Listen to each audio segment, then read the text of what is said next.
Hello friends, welcome to the UPSC analyser. तो आज हम 27 अगस्त का इंडियन एक्सप्रेस डिस्कस करेंगे। फर्स्ट न्यूज़ है, काबुल एयरपोर्ट पर अटैक हो गया है और ये माना जा रहा है ये जो अटैक हुआ था ये आईएसआईएस खोरासन प्रोविंस के द्वारा हुआ है। तो अभी वही सस्पेक्ट है कि उन्हीं ने अटैक करवाया है। US official said the complex attack was believe to have been carried out by the Islamic State group. तो यूएस ऑफिशियल का ये मानना है ये जो भी कॉम्प्लेक्स अटैक हुआ है हामिद करज़ाई इंटरनेशनल एयरपोर्ट पर, ये इस्लामिक स्टेट के द्वारा हुआ है, जो इस्लामिक स्टेट का एफिलिएट है अफ़गानिस्तान में, जिसको इस्लामिक स्टेट खोरासन के नाम से भी जाना जाता है। वो तालिबान से भी ज़्यादा रेडिकल है। अभी जब तालिबान ने जो कंट्री का पूरा कंट्रोल लिया है तो उसके बाद हम देख रहे हैं यहाँ पर एक अटैक भी हो गया है। Western officials had warned of a major attack. Western officials ने वार्न किया था कि अटैक होने वाला है, उसके बाद भी काबुल एयरपोर्ट से लोग नहीं गए, वो वहीं पर रहे और जिसकी वजह से अटैक में काफ़ी ज़्यादा कैजुअलिटीज़ हो गई हैं। Urging people to leave the airport, उन्होंने लोगों से बोला था कि आप एयरपोर्ट छोड़ दीजिए, but that advice went largely unheeded by Afghans. लेकिन अफगान्स ने उस एडवाइस को नहीं माना। वो इसलिए नहीं माना क्योंकि वो अपने देश छोड़कर जाना चाहते थे, वो और वेट नहीं करना चाहते थे। लेकिन ये पूरा इंसिडेंट जो डेस्परेशन का था वो धीरे धीरे हॉरर में कन्वर्ट हो गया। ठीक है, अब यहाँ पर ऑपोजिशन ने गवर्नमेंट से ये पूछा था कि आपकी तालिबान को लेकर क्या स्ट्रैटेजी, आपकी क्या फॉरेन पॉलिसी तालिबान को लेकर। तो यहाँ पर मिनिस्टर ऑफ एक्सटर्नल अफेयर्स ने ये बात बोली है, तालिबान को लेकर अभी हम वेट एंड वॉच वाली हमारी पॉलिसी है और सबसे पहले जो प्रायोरिटी रख रहे हैं वो ये है कि वहाँ से हम लोगों को एवैक्यूएट कराएं। तो government is adopting a wait and watch approach in dealing with the Taliban. तो यहाँ पर गवर्नमेंट ने क्लियर कर दिया है कि उसकी वेट और वॉच की अप्रोच है तालिबान को लेकर, depending on the evolving situation, की जैसे जैसे सिचुएशन इवॉल्व होगी उसके अकॉर्डिंग हम डिसाइड करेंगे हमें क्या करना है। इसके अलावा describing the situation as critical he said the government is committed to full evacuation of Indians. तो अभी उनकी जो मेन प्रायोरिटी है वो ये है कि कैसे वहाँ से अपने सिटीजन्स को एवैक्यूएट कराया जाए। At the meeting which lasted for about 3.5 hours Congress question the government's wait and watch approach. तो यहाँ पर कांग्रेस ने क्वेश्चन किया है गवर्नमेंट की वेट और वॉच अप्रोच को। इसके अलावा जो वहाँ पर नई रिजीम है तालिबान की, गवर्नमेंट ने अभी तक उस पर बिल्कुल साइलेंस मेंटेन करके रखा है। एंड ऑल्सो एक्सप्रेस्ड कंसर्न, यहाँ पर अपोजिशन ने ये बोला है जैसे इंडिया को साइडलाइन कर दिया कि जैसे ट्रॉइका में भी इंडिया को नहीं लिया गया, फिर मॉस्को में जो टॉक्स हुई उसमें भी इंडिया की प्रेजेंस नहीं हुई, तो अफगान की सिचुएशन में जो भी बात हो रही है इंडिया को उससे बाहर रखा जा रहा है। तो इस बारे में भी बात हुई कि कैसे न्यू दिल्ली का मार्जिनलाइजेशन हो रहा है अफगानिस्तान की सिचुएशन को लेकर। तो they express concern about a New Delhi's marginalization in the Afghan talks and isolation from traditional allies in the region. और साथ ही यहाँ पर अपोजिशन ने बोला है कि गवर्नमेंट को बहुत स्ट्रॉन्ग मेजर्स लेने चाहिए क्योंकि जम्मू कश्मीर में डिफेंस को स्ट्रॉन्ग करने की बहुत ज़्यादा ज़रूरत है, क्योंकि अफगानिस्तान अब वहाँ से टेररिस्ट एक्सपोर्ट करेगा और तालिबान और जो पाकिस्तान है वो तालिबान को प्रॉक्सी की तरह यूज़ करेगा डीस्टेबलाइज करने के लिए कश्मीर को। तो ये सारी बातें हुई। अब हम आगे चलते हैं। यहाँ पर एक south MCD mayor Mukesh Turian has given anticipatory approval to change the name of Mohammadpur village in south Delhi to Madhavpuram. तो यहाँ पर एक विलेज का नाम बदला जा रहा है। आगे हम चलते हैं। यहाँ पर रोड रेज इंसिडेंट में किसी ने किसी को गोली मार दी, इंपॉर्टेंट है हमारे लिए। जो दिल्ली है वो सिटी बन गया है विद मोस्ट सीसीटीवीज़। लंदन और न्यूयॉर्क से भी ज़्यादा सीसीटीवी हैं दिल्ली में। तो terming it as a feather in the cap, Delhi government ने क्लेम किया है थर्सडे को जो सिटी है उसके पास मैक्सिमम नंबर ऑफ़ सीसीटीवीज़ हैं पर स्क्वायर माइल पे। सीसीटीवी यहाँ पर सबसे ज़्यादा है और I feel proud to say that Delhi beat cities like Shanghai, New York, London with the most CCTV cameras. According to them Delhi में लगभग 18 से 26 कैमराज हैं। सेकंड पे लंदन आता है जहाँ पे 1138 कैमराज पर स्क्वायर माइल है। तो सबसे ज़्यादा यहाँ पर हमें पता चलता है कि दिल्ली में सबसे ज़्यादा कैमराज है। लेकिन जो सीसीटीवी की फुटेज होती है उसमें ये क्लियर नहीं है कि वो फुटेज को कौन कौन एक्सेस कर सकता है और कहीं ऐसा तो नहीं कि दिल्ली सर्विलांस स्टेट बन रहा है। तो यहाँ पर ये बात बोली गई है जो सीसीटीवी डिप्लॉयमेंट है वो बिना किसी लीगल बेसिस और सेफगार्ड से है।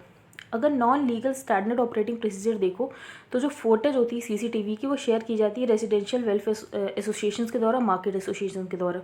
तो यहाँ पर एक ये भी कंसर्न है कि इसकी वजह से क्या हो रहा है, सर्विलांस बढ़ रहा है दिल्ली में। लेकिन यहाँ पर फिर गवर्नमेंट का ये कहना है जो भी सीसीटीवी फीड्स हैं वो हाईली सिक्योर हैं और फिर वो कम्युनिटी के द्वारा मॉनिटर किए जाते हैं और ऑथोराइज यूज़र्स को ही उसकी एक्सेसिबिलिटी मिलती है। तो ये सारी बातें गवर्नमेंट के द्वारा बोली गई हैं। तो सीसीटीवी का एक नेगेटिव इम्पैक्ट ये भी हो सकता है, कौन ये भी हो सकता है कि कैसे सर्विलांस होता है सिटीजन्स पर इसके द्वारा। चलो हम आगे चलते हैं। यहाँ पर कोई भी इंपॉर्टेंट न्यूज़ नहीं है, आप देख सकते हैं। आगे चलते हैं हम। यहाँ पर वही भागेल टू मीट राहुल अगेन, जो पंजाब और छत्तीसगढ़ में जो रेबल वाले ग्रुप आ गए और फिर वो बोल रहे हैं कि नया फेस चाहिए, सब वो सब। यहाँ पर सुप्रीम कोर्ट ने एक बात बोली है जो पुलिस ऑफिसर्स हैं वो क्या करते हैं, जो रूलिंग गवर्नमेंट होती है उनके साथ चले जाते हैं, ठीक है। फिर क्या होता है, फिर जब नई गवर्नमेंट आती है तो वो उन पुलिस ऑफिसर्स के अगेंस्ट एक्शन लेने लगती है। तो chief justice of India N V. Ramana Thursday flag the disturbing trend of police personnel under one dispensation facing the ire when a different political party assumes office. तो अगर पुलिस पर्सनल जो ruling party होती है उसके साथ में हो जाते हैं, तो जो नई पॉलिटिकल पार्टी जब ऑफिस को अज्यूम करती है तो फिर उन पुलिस पर्सनल को फिर उसका आयर झेलना पड़ता है। तो state of the affairs in the country set when a political party is in power, जब कोई पॉलिटिकल पार्टी पावर में होती है, जो पुलिस ऑफिशियल्स होते हैं वो उस पॉलिटिकल पार्टी के साइड में हो जाते हैं। उसके बाद जब नई गवर्नमेंट पार्टी में आती है तो वो वाली जो नई गवर्नमेंट आती है वो उन सारे पुलिस ऑफिसर्स के अगेंस्ट एक्शन लेने लगती है। तो एक नया ट्रेंड शुरू हो गया जिसको रोकने की ज़रूरत है। जो पुलिस है वो बायस्ड नहीं होनी चाहिए, वो बिल्कुल अनबायस्ड होनी चाहिए, लेकिन उसके बाद भी ऐसे इंस्टेंसेस देखने को मिल रहे हैं जहाँ पे पुलिस क्या होती है, एक पार्टी की तरफ चली जाती है, उसकी तरफ इंक्लाइंड हो जाती है। आगे हम चलते हैं, न्यू ड्रोन रूल्स। अब नए ड्रोन रूल्स आए हैं, उसकी वजह से जो ड्रोन सेक्टर है उसको लिबरलाइज करने की कोशिश की जा रही है, क्योंकि इससे पहले ड्रोन सेक्टर बहुत ही ज़्यादा स्ट्रिंजेंट रूल्स थे ड्रोन्स को लेकर। तो ड्रोन रूल्स 2021 में कोशिश की जा रही है गवर्नमेंट के द्वारा कि कैसे जो स्ट्रिंजेंट रिजीम है उसे लिबरलाइज करने की कोशिश की जाए, सिविलियन ड्रोन ऑपरेशंस शुरू कर दिए जाएँ, क्योंकि सिविलियन ड्रोन ऑपरेशन इससे पहले बंद कर दिए गए थे, बैन कर दिए गए थे 2014 में। आप यहाँ पर देख सकते हैं, Directorate General of Civil Aviation had ban civilian drones in October 2014, लेकिन अब वापस से रिज्यूम कर सकते हैं उसे। Civil aviation ministry have lowered entry barriers. इससे पहले एंट्री बैरियर्स बहुत ज़्यादा थे, लगभग 25 फॉर्म्स भरने पड़ते थे। इसके अलावा जो फीस पेएबल थी वो 4 कर दी गई फ्रॉम 72। इसलिए अब आसान होगा ऑपरेटर्स के द्वारा कि वो ड्रोन यूज़ कर सकें। ईजिंग तो कर दी गई है ड्रोन्स की, लेकिन उसके बाद भी जो drones beyond visual line of site होते हैं वहाँ पर अभी भी बहुत ज़्यादा रेस्ट्रिक्टिवनेस है। तो significantly however the restrictions on operations beyond visual line of site, तो जो विजुअल लाइन से नहीं दिखते उससे ऊपर वाले ड्रोन्स होते हैं तो वहाँ पर अभी भी बहुत ज़्यादा रिस्ट्रिक्शंस है। In which there is considerable industry interest. Industry का जो इंटरेस्ट है वो वही है कि वो कैसे beyond visual line of site जाए, लेकिन वहाँ पर अभी भी बहुत ज़्यादा रिस्ट्रिक्टिवनेस है। The rules are based on the primary साहब रूल्स इसी पे है कि ट्रस्ट और सेल्फ सर्टिफिकेशन पे है, ईज़ ऑफ डूइंग करने की कोशिश की गई है। बाकी 2014 में जो सिविल ड्रोन्स थे वो बैन थे, अब सिविलियन ड्रोन्स बैन नहीं है। इसके अलावा जो no permission no take off वाली एक पॉलिसी थी, जिसमें something that would not allow a drone to take off, कि ड्रोन तब तक टेक ऑफ नहीं कर सकता जब तक उसका प्रायर रजिस्ट्रेशन ना हो गया हो और नेसेसरी अप्रूवल्स ना हो गए हो। The rules notified on Thursday, तो ये रूल्स थर्सडे को नोटिफाई किए गए। इसमें जो भी अप्रूवल्स इससे पहले प्रीवियस रिजीम में लेने पड़ते थे उसे लोअर डाउन किया गया, एंट्री बैरियर्स को लोअर डाउन किया गया है और ड्रोन्स को कोशिश की गई लिबरलाइज करने की, ड्रोन सेक्टर को। अब हम आगे चलते हैं। यहाँ पर पीएम इनॉग्रेट कर रहे हैं जलियांवाला बाग कॉम्प्लेक्स। तो आपको जलियांवाला इंसिडेंट पूरा पता होगा। The revamped monument was to be inaugurated on April 13। तो April 13 जो कि मसाकर हुआ था जिस दिन, लगभग 102 साल हो चुके हैं, इसमें 379 people had lost their lifes. तो यहाँ पर अब उसका इनॉग्रेशन हो रहा है जलियांवाला कॉम्प्लेक्स का। यहाँ पर एक लोकेशन है चामुंडी हिल्स, तो ये मैसूरू में है। मैसूर में आपको पता होना चाहिए चामुंडी हिल्स की लोकेशन है। अब हम आगे चलते हैं। तो हम नेक्स्ट न्यूज़ पर हम चलते हैं। मिनिस्ट्री ऑफ टेक्सटाइल्स और national institute of fashion technology का एक इनिशिएटिव है कि एक इंडिया साइज़ चार्ट बनाया जाए, क्योंकि अगर आप कभी भी ऐसे शॉपिंग करते होगे तो आपको ये दिखता होगा कि वहाँ पे यूएस के साइज़ हैं, यूके की साइज़ है, पर इंडिया का साइज़ नहीं है। अब इंडिया के लोगों की फिजिक अलग होती है, अगर आप यूएस और यूके से कंपेयर करो तो इंडिया के साइज़ अलग होने चाहिए। इसीलिए अभी एक इनिशिएटिव लिया गया है, इंडिया साइज़ सर्वे टाइटल इंडिया साइज़, जिसमें इंडिया के फिजिक के अकॉर्डिंग ये चार्ट बनाया जाएगा और उस हिसाब से साइजेस तैयार किए जाएंगे। कि जैसे एम है यूएस में, जो मिडिल होता होगा, मीडियम होता होगा यूएस में, वो इंडिया में लार्ज है। तो ऐसे साइजेस डिफरेंट हो सकते हैं क्योंकि फिजिक डिफरेंट है। तो इसीलिए नया इनिशिएटिव लिया गया है। तो to do away with this confusion and India size survey titled India size was officially launched on Thursday. ये जॉइंट इनिशिएटिव है मिनिस्ट्री ऑफ टेक्सटाइल्स और निफ्ट का। The aim of the project, तो प्रोजेक्ट का एम यही है कि जो साइज़ चार्ट है उसको स्टैंडर्डाइज कर दिया जाए इंडिया की पॉपुलेशन के अकॉर्डिंग, इंडिया की पॉपुलेशन की फिजिक के अकॉर्डिंग। जो टेक्सटाइल सेक्टर है वो सेकंड लार्जेस्ट एम्प्लॉयर है इन द कंट्री और लगभग 140 बिलियन इससे जनरेट होता है, जिसमें से जो 100 बिलियन जनरेट होता है वो इंडियन कंज्यूमर्स के द्वारा ही होता है, बाकी 40 बिलियन का हम एक्सपोर्ट कर देते हैं। अभी तक देखा जाए तो सिर्फ 18 कंट्रीज़ है जिनके पास अपने साइज़ चार्ट हैं, तो अब इंडिया भी उसमें से एक कंट्री हो जाएगा, क्योंकि इंडिया भी अपना एक साइज़ चार्ट तैयार कर रहा है according to the physique of its people. आगे चलते हैं हम। यहाँ पे कनेक्ट विद काबुल।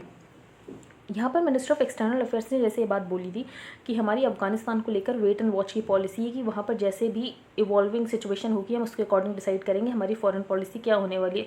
तो ऑथर ने काउंटर किया है कि वेट और वॉच पॉलिसी नहीं होनी चाहिए, क्योंकि जो कंट्रीज़, अगर हम वेट और वॉच पॉलिसी रखेंगे तो कंट्रीज़ को ऐसा लगेगा कि हम अफगानिस्तान से रिट्रीट कर रहे हैं, और ऐसा कंट्रीज़ को बिल्कुल नहीं लगना चाहिए कि हम अफगानिस्तान से रिट्रीट कर रहे हैं। जैसे on Thursday external affairs minister S Jaishankar brief the opposition parties, उन्होंने ऑपोजिशन पार्टीज़ को बताया कि इंडिया की अफगानिस्तान पॉलिसी क्या होने वाली है। तो मेन फोकस उनका यही था कि अभी इंडिया के लोगों को वहाँ से इवैक्यूएट कराना है, इसके अलावा जो माइनॉरिटीज़ है उनका इवैक्यूएट कराना है। The briefing appears to leave as much unsaid as said. Evacuation में मोदी एडमिनिस्ट्रेशन ने ये बोला कि सबसे पहले वो चाहते हैं जो भी इंडियन सिटीजन्स है, उसके अलावा जो माइनॉरिटीज़ है इंडियन ओरिजिन की, इसके अलावा जो हमारे अफगान एलाइज को बाद में प्रेफरेंस देंगे। सबसे पहले हमारी प्रेफरेंस है जो सिटीजन्स हैं हमारे, उसके अलावा जो माइनॉरिटीज़ है इंडियन ओरिजिन की, उनको प्रायोरिटी में रखा है कि उनको सेफ पैसेज देंगे और उनको इवैक्यूएट कराने की कोशिश करेंगे। होम मिनिस्ट्री ने ये बात बोली है कि जो भी अफगान सिटीजन्स इंडिया आना चाहते हैं वो ई वीज़ा के लिए अप्लाई करें। तो it now says that any Afghans wishing to evacuate to India must apply for e visas. तो ऑथर ने बोला आप ई वीज़ा अभी बात कर रहे हैं कि बाकी कोई भी वीज़ा ऑनर नहीं होगा, आपको ई वीज़ा ही लेना पड़ेगा। जहाँ पे अफगानिस्तान में इंटरनेट एक्सेस की एक्सेसिबिलिटी इतनी ज़्यादा कम है, वहाँ पर आप ई वीज़ा के लिए बोल रहे हैं। तो this is a breath taking demand to make of people in hiding many without internet access, क्योंकि लोग वहाँ पर छुपे हुए हैं, आधे लोगों के पास तो इंटरनेट एक्सेस नहीं है, तो वो ई वीज़ा के लिए कैसे अप्लाई करेंगे, और बाकी आप कोई भी वीज़ा ऑनर कर नहीं रहे हो। तो are we simply abandoning the Afghans who worked for our embassy. तो ऑथर ने यही बोला क्या हम अफगान्स को छोड़ दे रहे हैं उनके ही हाल पर। तो are we simply abandoning the Afghans who worked for our embassy, जिन्होंने हमारे एम्बेसी के लिए काम किया, हमारे काउंसलेट्स के लिए काम किया, हमने वहाँ पर जो भी इन्वेस्टमेंट किया, जो भी प्रोजेक्ट्स बनाए, उन्होंने हमारी उसमें हेल्प की, और हम उनको ऐसे ही छोड़ दे रहे हैं क्योंकि हम उनके लिए जैसे ई वीज़ा वाली कंडीशन लगा दे रहे हैं। Next, well the US and UK have prioritised evacuation. जो यूएस है और यूके उन्होंने अपने सिटीजन के इवैक्यूएशन के साथ साथ अफगान्स को भी इवैक्यूएट करने की बात की जिन्होंने उनके लिए काम किया। तो they have also transported out thousands of Afghans who worked with them. लेकिन हम क्या कर रहे हैं, हम उन अफगान्स को वहीं छोड़ दे रहे हैं।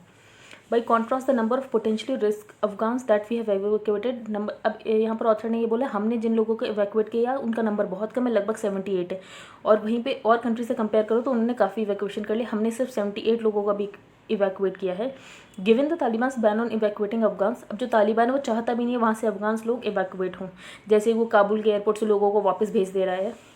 यहाँ पर G7 कंट्रीज़ ने ये बोला है कि वो सेफ पैसेज चाहते हैं उन सभी लोगों के लिए जो अफगानिस्तान से बाहर निकलना चाहते हैं, और जो अगस्त 31 डेडलाइन हो रखी है ये उसको एक्सटेंड करने की भी बात करेंगे अगर उसके सारे सिटीजन्स बाहर ना निकले हों, या जो अफगानिस्तान के लोग बाहर आना चाहते हो वो ना निकले हों। तो यहाँ पर ये बात बोली गई है।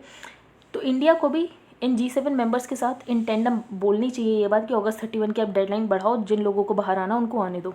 तो given the Talibans ban on evacuating Afghans, it is now vital for our government to seek to negotiate their travel to India either on its own or in tandem with those G7 countries. जो G7 countries ने pledge किया है कि वो तालिबान से बात करेंगी कि कैसे सेफ पैसेज नेगोशिएट करने की कोशिश करेंगे उन सारे लोगों के लिए जो फॉरेनर्स और इसके साथ साथ अफगान्स जो वहाँ से वापस आना चाहते हैं। They are not seeking to flee the country. अब यहाँ पर ऑथर ने ये बोला जो स्टूडेंट का केस है वो इंडिया में काफ़ी स्ट्रॉन्ग है। तो when it comes to students, क्योंकि जो बच्चे यहाँ पर पढ़ने आते हैं अफगानिस्तान से वो अपनी कंट्री को फ्ली नहीं कर रहे हैं, वो एक्चुअली सिर्फ यहाँ पर इंडिया में पढ़ने आ रहे हैं। तो अगर वो इंडिया में एजुकेशनल अपॉर्चुनिटीज़ का फ़ायदा उठाएंगे तो अल्टीमेटली तो वो अफगानिस्तान के डेवलपमेंट में ही फ़ायदा करने वाले। तो they are availing of education opportunities and that will enable them to contribute to Afghanistan development. अब ऑथर ने बोला हमारी जो वेट और वॉच पॉलिसी है ये ऐसी है कि जैसे हम अपनी रिस्पॉन्सिबिलिटी से पीछे हट रहे हैं, आप अपनी रिस्पॉन्सिबिलिटी को छोड़कर जा रहे हैं कि नहीं अब हमारी कोई रिस्पॉन्सिबिलिटी नहीं, अपना खुद ही देख लो। तो ऐसा नहीं होना चाहिए। इंडियन डिप्लोमेट्स, अब यहाँ पर ऑथर ने बोला जो इंडियन डिप्लोमेट्स हैं उनका फोकस इस बात पे है कि इंटरनेशनल टेररिज्म कैसे होगा। वो अफगान के लोगों को भूल गए, अभी उनका मेन एम यही है कि कहीं टेररिज्म ना आ जाए, ये ना हो जाए। हमारा मेन फोकस अभी ये है, हमारा फोकस ये नहीं है कि वहाँ के लोग क्या करना है, अभी उनके इवैक्यूएट कराना है। तो Indian diplomats have already begun to focus international attention on the threat of terrorist revival. तो जो इंडियन डिप्लोमेट्स हैं उनका मेन इंटरेस्ट अभी यही है कि टेररिस्ट रिवाइवलिज्म हो सकता है तालिबान के टेक ओवर के बाद। Terrorism has been India's chief focus. तो टेररिज्म तो हमेशा से इंडिया का चीफ फोकस है, जब से इंडिया ने अभी यूएनएससी का नॉन परमानेंट मेंबर बना तब से तो और ज़्यादा टेररिज्म फोकस है इंडिया का। In other words we will wait and watch when it comes to the fast changing events in Afghanistan. तो ऑथर का ये कहना है हमने वेट और वॉच पॉलिसी तब रख रखी है जब अफगानिस्तान में सिचुएशन चेंज हो रही है, लेकिन जहाँ पर टेररिस्ट थ्रेट है तो वहाँ पर हम प्रोएक्टिवली वार्न कर रहे हैं। तो जो हमारी पॉलिसी वेट और वॉच की है वो बस अफगानिस्तान के लोगों के लिए, लेकिन अगर टेररिस्ट की जहाँ पर बात आई, टेररिज्म की बात आ रही है तो वहाँ पर हमारी वेट एंड वॉच पॉलिसी नहीं, वहाँ तो हम प्रोएक्टिवली बोल रहे हैं, वार्न कर रहे हैं कि कोई भी टेररिज्म यहाँ पर एक्सपोर्ट नहीं होना चाहिए। Indeed threats have already begun to escalate at the Kabul airport. तो काबुल एयरपोर्ट पे तो थ्रेट बहुत ज़्यादा हो ही रही हैं, कल अटैक भी हो गया। But to focus already on the issue disregarding not only our obligations, हम क्या कर रहे हैं, हम अफगान्स के तरफ जो हमारी ऑब्लिगेशन है, जो हमारी रिस्पॉन्सिबिलिटी है, हम उसको डिसरिगार्ड कर रहे हैं। उन अफगान के लोगों ने हमारे इंफ्रास्ट्रक्चर जो हमने वहाँ पर बिल्ड किया वहाँ पर हमारी हेल्प की। मोस्ट ऑफ आवर नेबर्स, अब जो हमारे नेबर्स है जैसे कि चाइना, रशिया, पाकिस्तान, ये सब तो तालिबान के साथ इंगेज हो ही रहे हैं। तो most of our neighbours in the great and middle powers are engaging with the Taliban और वो तालिबान के साथ, जैसे चाइना उसका इकोनॉमिक इंटरेस्ट है वो अफ़गानिस्तान में, लेकिन उसके बाद भी चाइना ने कुछ कंडीशंस तो रखी हैं कि तालिबान जो है वो अपने कमिटमेंट्स को स्टेट करे, जैसे कि वो ह्यूमन और वुमेन राइट्स को ध्यान रखेगा, कमिटेड होगा ह्यूमन एंड वुमेन राइट्स में। तो अगर ये कंट्रीज़ उनके साथ एंगेज हो रहे हैं तो ये तालिबान के साथ अपनी कंडीशन भी रख सकते हैं कि आपको इंक्लूसिव गवर्नमेंट रखनी है। इंडिया अगर तालिबान से बात ही नहीं करेगा, अगर एंगेज ही नहीं होगा, तो इंडिया तो अपनी कोई कंडीशन रख ही नहीं पाएगा। इंडिया तो बिल्कुल पीछे हट जाएगा इस पूरी कम्युनिटी से। Reportedly the Indian representative did not refer to the resolution at all. तो यहाँ पर एक रेजोल्यूशन की बात की गई थी, तो ये बताया गया कि उस रेजोल्यूशन को कैसे डाइल्यूट करने की कोशिश की गई थी। एक रेजोल्यूशन पास हो रहा था जिसमें ये था कि अगर तालिबान, जो गर्ल्स एजुकेशन वाली बात है कि जैसे तालिबान का जब पहले रूल आया था तो गर्ल की एजुकेशन को डिनाई किया गया था, अगर तालिबान ऐसा फिर से करता है और गर्ल्स की एजुकेशन के लिए कमिटेड नहीं होगा तो तालिबान पे सैंक्शंस लगा दिया जाएगा। लेकिन ये जो रेजोल्यूशन है पास ही नहीं हुआ। इसके अलावा जो तालिबान ने हेरात में डिग्री दी है जो को एजुकेशन वो एक्सेप्टेबल नहीं है even at the post graduate level, तो यहाँ पर तालिबान ने ये बोल दिया को एजुकेशन तो हो ही नहीं सकता। और उसके बाद भी जो इंटरनेशनल कम्युनिटी है उसने इसके बारे में कोई भी सैंक्शंस की बात नहीं की है। वाइल दिस में परमिट ऑल गर्ल्स स्कूल, यहाँ पर तालिबान ने ये बोला कि ऑल गर्ल्स स्कूल तो हो सकता है लेकिन को एजुकेशन की बात के लिए मना किया है। तो यहाँ पर यही बोला गया है जो भी मोदी एडमिनिस्ट्रेशन है वो ह्यूमैनिटेरियन एड करे, अफगानिस्तान में जो भी तालिबान रूल है वहाँ पर ह्यूमैनिटेरियन एड देता रहे, so long as the Taliban adhere to the red line on the anti India terrorist groups. तो इंडियन स्टेटमेंट से ये पता चलता है कि तालिबान जो भी है तालिबान के रूल में इंडिया तब तक एड देता रहेगा जब तक वहाँ से टेररिज्म एक्सपोर्ट नहीं होगा। जब से टेररिज्म एक्सपोर्ट होना शुरू हुआ इंडिया ह्यूमैनिटेरियन एड देना बंद कर देगा, ऐसा ऑथर ने इंटरप्रेट किया है। इसके अलावा जो हमारा मेन है वो वहीं पर यही बात है कि ह्यूमन राइट्स, वहाँ पर ह्यूमन राइट्स लोगों के बने रहें। इसके अलावा जो सेंट्रल एशिया से हम अफगानिस्तान के थ्रू ट्रेड करते हैं वो हमें पैसेज मिलता रहे। Wait and watch can't surely until losing the gains. तो वेट और वॉच का मतलब ये नहीं कि सेंट्रल एशिया में और थ्रू अफगानिस्तान हमने जो भी गेन किया वो हम ऐसे ही जाने दें, हमने इतना ज़्यादा इन्वेस्टमेंट किया पिछले 20 सालों में। एट प्रेजेंट अगर हमारी जो वेट और वॉच पॉलिसी है तो उससे यही पता चल रहा है आसपास के नेशंस को कि हमारी रिट्रीट की पॉलिसी है। तो this is not a message, ऐसा मैसेज हमें नहीं देना चाहिए, चाइना पाकिस्तान रशिया किसी को भी नहीं देना चाहिए। Nor can we afford to alienate the Taliban to the point. इसके अलावा हम तालिबान को इतना भी एलिनेट नहीं कर सकते कि वो फिर से एंटी इंडिया ग्रुप्स को लेवरेज करना शुरू कर दें। तो engage and expand your leverage is more practical. तो यहाँ पर ज़रूरत है कि हम एंगेज करें और साथ ही साथ अपनी लेवरेज को एक्सपेंड करें, ये ज़्यादा प्रैक्टिकल है देन रिट्रीट। और चाइना और पाकिस्तान, अगर हमने रिट्रीट किया तो चाइना और पाकिस्तान ग्राउंड वहाँ पर गेन कर ही रहे हैं, वो हमसे ज़्यादा गेन कर लेंगे और हमारी बिल्कुल से ख़त्म हो जाएगी अफगानिस्तान में, जो कि हम बिल्कुल नहीं चाहते हैं कि हमारी अफगानिस्तान में से ख़त्म हो। अगर मैं आपको इस आर्टिकल का एक ब्रीफ बताऊँ तो बेसिकली इस आर्टिकल में ये बोला गया है जो हमारी वेट और वॉच की पॉलिसी अफगानिस्तान में, वो वेट और वॉच की पॉलिसी तब तक है जब तक ह्यूमैनिटेरियन एड या अफगानिस्तान के लोगों के लिए काम करना है। लेकिन जहाँ पर टेररिज्म की बात आती है कि टेररिज्म वहाँ से एक्सपोर्ट होगा तो वहाँ पर हम क्या कर रहे हैं, वहाँ पर प्रोएक्टिवली हम वार्न करने की वहाँ से टेररिज्म कोई एक्सपोर्ट नहीं होना चाहिए। लेकिन जहाँ पर अफगानिस्तान के लोगों की बात आ रही है तो वहाँ पर हम अपनी रिस्पॉन्सिबिलिटी से पीछे हट जा रहे हैं। तो ऐसा नहीं होना चाहिए, सबसे पहले ऑथर ने ये बोला है। और अगर हम वेट और वॉच की पॉलिसी रखेंगे तो आसपास के नेशंस जो हैं चाइना और पाकिस्तान, वो वहाँ पर ग्राउंड गेन कर लेंगे और इंडिया एंगेज तक नहीं हो पाएगा तालिबान से, और अफगानिस्तान में इंडिया की कोई से नहीं रह जाएगी। तो ऐसा बिल्कुल नहीं होना चाहिए, इंडिया की से होनी चाहिए। तो इंडिया कोई वेट और वॉच पॉलिसी जैसी अपनी एम्बेसी बंद कर दी, ऐसा नहीं करना चाहिए और इंडिया को एंगेज करने की कोशिश करनी चाहिए तालिबान के साथ। अब हम आगे चलते हैं। ये आर्टिकल खास उतना इंपॉर्टेंट है नहीं, एन अनइवन बर्डन। तो यहाँ पर जो मिनॉरिटीज़ के खिलाफ कम्युनल वायलेंस होता है तो सबसे पहले ऑथर ने ये बताया, और ऑथर ने बोला ये कोई आइसोलेटेड इंसिडेंट नहीं है, क्योंकि एक बेंगल सेलर की आपने भी वीडियो देखी होगी कि कैसे उसे परेशान किया जा रहा था। तो सेवरल मुस्लिम्स इंक्लूडिंग सेलिब्रिटीज़, तो उस पर ये था कि वो मुस्लिम था पर वो हिंदू नेम से वहाँ पर बैंगल्स बेच रहा था किसी कॉलोनी में। तो उसकी वजह से ये बोला गया कि उसके पास 2 आधार कार्ड हैं, ये वो। तो several Muslims including celebrities have accepted Hindu और सेकुलर आइडेंटिटीज़। तो यहाँ पर बोला कि बहुत सारे मुस्लिम्स हैं, सिर्फ वो अकेला मुस्लिम नहीं था जिसने हिंदू का नाम यूज़ किया, ऐसे बहुत सारे मुस्लिम्स हैं, यहाँ तक कि सेलिब्रिटीज़ में जिन्होंने हिंदू और सेकुलर आइडेंटिटीज़ को यूज़ किया ताकि उनकी ज़्यादा एक्सेप्टेबिलिटी हो सके पब्लिक डोमेन में। और ऐसे वायलेंस के केसेस अनकॉमन भी नहीं है क्योंकि ये हमें आए दिन देखने को मिल जाते हैं। तो वाइल वन में एक्सेप्ट डिबेट द इश्यूज, अब जैसे स्टेट प्रोटेक्शन काउस के लिए कि काउ स्लॉटर का बैन किया जाता है, लव जिहाद के जो केसेस हैं, ये सब ठीक है, मतलब ऐसे एज अ लॉ ठीक है। लेकिन अगर इनको यूज़ किया जाने लगा लोगों को परेशान करने के लिए, हैरेस करने के लिए, तब ये टॉलरेट नहीं हो सकते हैं। तो with the start of the pandemic, जब पैंडेमिक स्टार्ट हुआ तो कुछ सोशल ग्रुप्स को ये बोल दिया गया कि ये सुपर स्प्रेडर्स हैं, इनकी वजह से ही सारा कोविड आया है, इनकी वजह से ही कोविड फैल रहा है। फिर लोगों ने उस कम्युनिटी से सामान लेना बंद कर दिया कि ये सुपर स्प्रेडर्स हैं, इनसे सामान नहीं लेंगे। तो ऑथर ने बोले इन सब चीज़ों की वजह से क्या हुआ, वो कम्युनिटी बहुत पीछे रह गई है। तो the recent periodic labour force survey for 2019-20 brings out the changes in the employment structure. तो हमें ये पता चला वो कम्युनिटी कितनी ज़्यादा पीछे रहेगी। For example Muslims stand out with the highest rate of unemployment. इसके अलावा आपने सचर कमेटी तो पढ़ी होगी, सचर कमेटी की रिपोर्ट, तो मुस्लिम्स में सबसे ज़्यादा हाईएस्ट रेट ऑफ अनएम्प्लॉयमेंट देखा गया है। इसके अलावा उनके पास अर्निंग लॉसेस बहुत ज़्यादा हुए हैं, तो Muslim and rural areas recorded the maximum decline of 13%। तो उनके पास अर्निंग लॉसेस बहुत ज़्यादा हुए, लगभग 13%। तो ऑथर ने ये बोला एक कम्युनिटी है, उनके ऊपर हमने ऐसे ब्लेम कर दिया कि वो सुपर स्प्रेडर्स हैं और उनसे सामान मत खरीदो, तो उसकी वजह से काफ़ी कम्युनिटी बायस हुआ और वो कम्युनिटी बहुत पीछे छूट रही है। ये हमें नहीं करना चाहिए। तो in urban areas the fall in earnings during the pandemic quarter is very high. इसमें for the Muslims and the others the corresponding figure was 20%। तो लगभग जो अर्निंग लॉस फॉर मुस्लिम्स है वो काफ़ी ज़्यादा as compare to the employment loss. आगे चलते हैं। यहाँ पर बेसिकली यही है कि हमें कितनी चीज़ें पार्टीशन की याद रखनी चाहिए। तो ऑथर ने सबसे पहले एक इंसिडेंट बताया है कि एक मंगल सिंह था, उन्होंने क्या किया था, अपनी फैमिली के सारे लोगों को मार दिया था, मोस्टली वुमेन एंड चिल्ड्रन। उन्होंने इसलिए मार दिया था क्योंकि उनको ये लगा था कि जो दूसरे ग्रुप के लोग हैं, अगर उन्होंने नहीं मारा वुमेन और चिल्ड्रन को, तो दूसरे ग्रुप के लोग उनको रेप कर सकते हैं, उनको एबडक्ट कर सकते हैं, उनको इम्प्रेगनेट कर सकते हैं। और अगर ऐसा हुआ तो उनकी फैमिली और जो उनकी कौम है उसका ऑनर ख़त्म हो जाएगा। इसके अलावा ऑथर ने बोला ऐसे पार्टीशन के टाइम पे ऐसे बहुत सारे इंसिडेंट्स मिलते हैं जहाँ पर एक फैमिली मेम्बर ने अपने सारे फैमिली मेम्बर को इसलिए मार दिया क्योंकि उसको डर है कि कहीं उसके घर की औरतों का रेप ना हो जाए, उसके बच्चों को एबडक्ट ना कर लिया जाए। तो close on their heels came the stories of women their mass abduction. तो पार्टीशन के टाइम जो वुमेन की स्टोरीज़ हैं उससे ये पता चलता है कैसे उनका मास एबडक्शन हुआ, उनका रेप हुआ, उनका म्यूटिलेशन ऑफ देयर बॉडीज़ हुआ। इससे ये पता चलता है वुमेन को कैसे प्रॉपर्टी की तरह ट्रीट किया जाता था तब। अब ऑथर ने बोला ऐसी हमारी जो हिस्ट्री रही है, जो पार्टीशन की हिस्ट्री इतनी वॉयलेंट रही, हमें उसमें से क्या चीज़ रिमेंबर करनी चाहिए।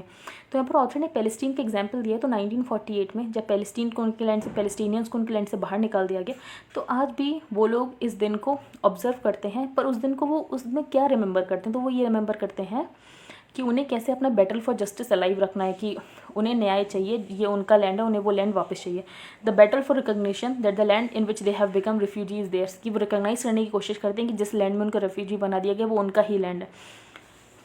तो ये याद करके कि पैलेस्टीनियन वो दिन याद करके कि इस दिन हमें यहाँ से निकाला गया था, हमारे लैंड से हमें बाहर निकल के हमें रेफ्यूजी बना दिया गया था, तो उस दिन को याद करके अपना एक वेपन तैयार करते हैं कि हाँ इसकी वो जस्टिस के लिए उनकी लड़ाई और अच्छी हो सके। For women victims and survivors of rape and abduction, जो पार्टीशन के टाइम जो विमेन विक्टिम्स थे, जो सर्वाइवर्स हैं रेप और एबडक्शन की, उनकी मेमोरी बहुत मैसी है। एक बार रेप हो जाता कभी कभी विमेन का, तो क्या होता है विमेन के रेप के बाद जो उनकी फैमिलीज़ होती है वो भी उन्हें छोड़ देती है। तो बीट्रेड बाय द फैमिलीज। अब कोई भी ऐसे रेप सर्वाइवर होता है तो मोस्टली उनकी फैमिलीज उनको एक्सेप्ट करती ही नहीं है, उन्हें लगता है नहीं उनकी इज्जत ख़राब हो जाएगी। स्टिग्मा बहुत ज़्यादा अटैच्ड है कि रेप सर्वाइवर को नहीं रख सकते, फैमिली की इज्जत, ये वो बेकार की बात है। तो betrayed by the families often courts भी रीलोकेटेड बाय द स्टेट, फिर स्टेट उनको रीलोकेट करने की भी कोशिश करता है। कभी कभी जो एबडक्टर्स होते हैं वो उनको स्लेवरी में ढकेल देते हैं, उनसे ज़बरदस्ती शादी करवा देती हैं किसी की भी। तो ऐसे हॉरर को भूला कैसे जाए, अगर भूला नहीं जाए तो इसे याद कैसे रखा जाए। तो यहाँ पर ऑथर ने बोला है ट्रॉमेटिक हिस्ट्रीज़ को याद रखो, सिर्फ इसलिए याद रखो, जैसे बहुत सारे एग्जांपल्स हैं। अर्मेनियन जेनोसाइड को रिमेंबर करता है, वो क्यों रिमेंबर करता है, वो इसलिए रिमेंबर करता है कि ये गलती जो हमसे हुई थी वो आगे हमसे ये गलती कभी ना हो। तो despite many movements of terrible violence in the history, India और पाकिस्तान ने कभी ऐसा अटैम्प्ट नहीं किया कि वो अपने पार्टीशन वायलेंस को याद रखें, रिमेंबर करें। तो if and when we do, जब भी हम ये करें तो काफ़ी कॉशन के साथ करें, और जो भी अनकम्फर्टेबल ट्रूथ्स हैं, जो भी वायलेंस हुआ पार्टीशन के दौरान, औरतों का रेप हुआ, एबडक्ट किया गया, तो इन सारी जो हमारे ट्रुथ्स हैं, अनकंफर्टेबल ट्रुथ्स हैं, उनको एक्सेप्ट करें, ओपननेस रखें उनको एक्सेप्ट करने में।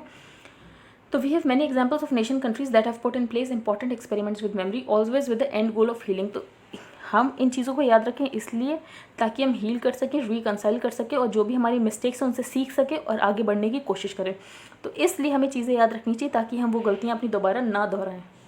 आई होप आपको समझ आ गया हो। आगे हम चलते हैं यहाँ पर इकॉनमी के बारे में कि जो हमारी रोड टू रिकवरी वो कैसे चल रही है। तो ऑथर ने बोला काफ़ी दूर है अभी हमारी रोड टू रिकवरी।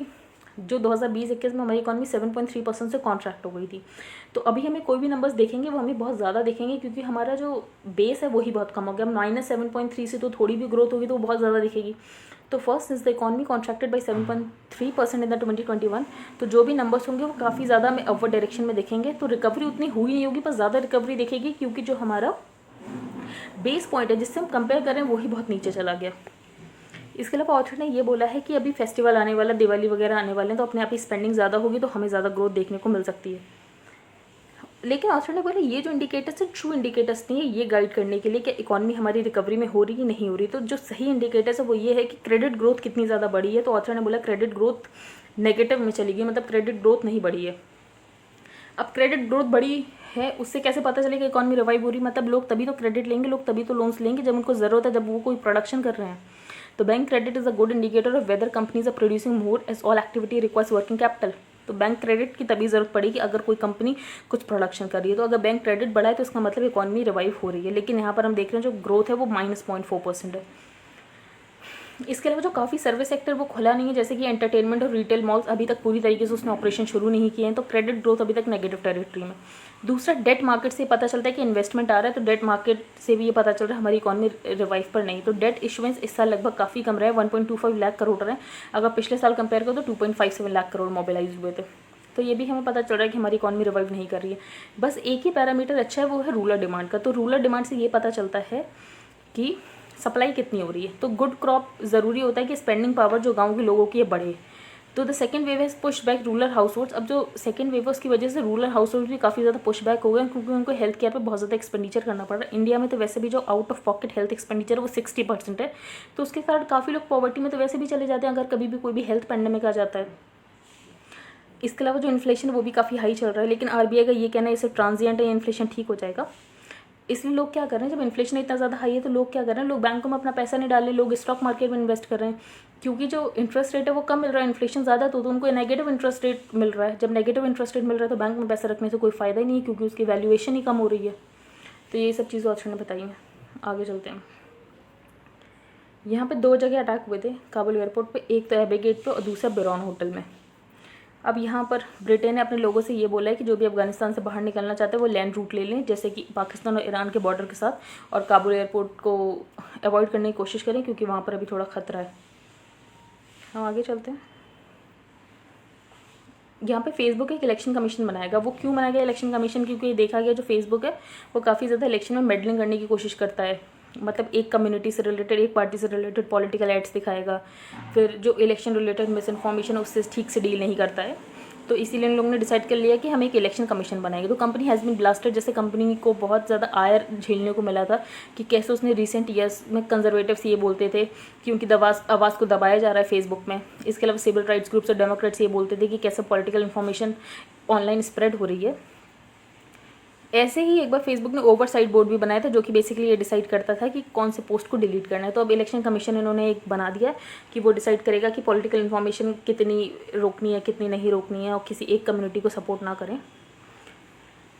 आगे चलते हैं। How new SEBI regulations benefit listed company employees. सबसे पहला की चेंज ये है, अब कंपनी ने अलाउ कर दिया, पहले जो लिस्टेड कंपनीज थी वो सिर्फ अपने परमानेंट एम्प्लॉय को ही, आपने इकोनॉमिक सर्वे में एक एम्प्लॉयमेंट स्टॉक ऑप्शन प्लान पढ़ा होगा, जिसमें जो एम्प्लॉयज़ होंगे कंपनी के उनको कंपनी में कुछ शेयर का पार्ट दे दिया जाएगा। ठीक है, अगर कंपनी में उनको शेयर का पार्ट दिया जाएगा तो उनके अंदर ज़्यादा ज़ील रहेगी काम करने की, क्योंकि उनको ये पता है कि अगर कंपनी ज़्यादा प्रॉफिट करेगी तो उनको ज़्यादा डिविडेंड मिलेगा, तो वो ज़्यादा मेहनत करेंगे। इसीलिए तो एक तरीके से इंसेंटिव का काम करता था। अब उसको बैकड्रॉप में समझ के अब आप इसको समझने की कोशिश करो। तो अभी सेबी ने नई गाइडलाइंस में ये बोला जो कंपनीज़ हैं वो अपने शेयर सारे एम्प्लॉयज़ को दे सकते हैं। पहले ये था कि सिर्फ परमानेंट एम्प्लॉयज़ को दे सकते थे लिस्टेड कंपनीज़ में, लेकिन companies will now be allowed to provide share based employ benefit to employees जो कि किसी भी तरीके में काम कर रहे हैं। फॉर एग्जांपल सब्सिडरी, उस कंपनी की सब्सिडरी में काम करते हैं, उस कंपनी के एसोसिएट में काम करते हैं, तो वो किसी को भी दे सकते हैं अंडर द अर्लियर रेगुलेशंस। अगर अर्लियर रेगुलेशंस देखो तो सिर्फ परमानेंट एम्प्लॉयज़ जो कंपनी के तो उनको ही शेयर दिए जा सकते थे, लेकिन अब सबको दिए जा सकते हैं।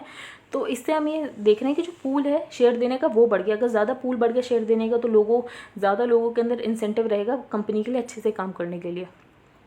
अब ये जो चेंजेस हैं ये सिर्फ लिस्टेड कंपनीज़ के लिए एप्लीकेबल है, क्योंकि सेबी सिर्फ लिस्टेड कंपनीज़ को ये रेगुलेट करती है। अगर अनलिस्टेड कंपनीज़ में कोई भी चेंज लाना होता है तो वो कॉर्पोरेट अफेयर्स के द्वारा कंपनीज एक्ट 2013 में चेंजेस करके होता है।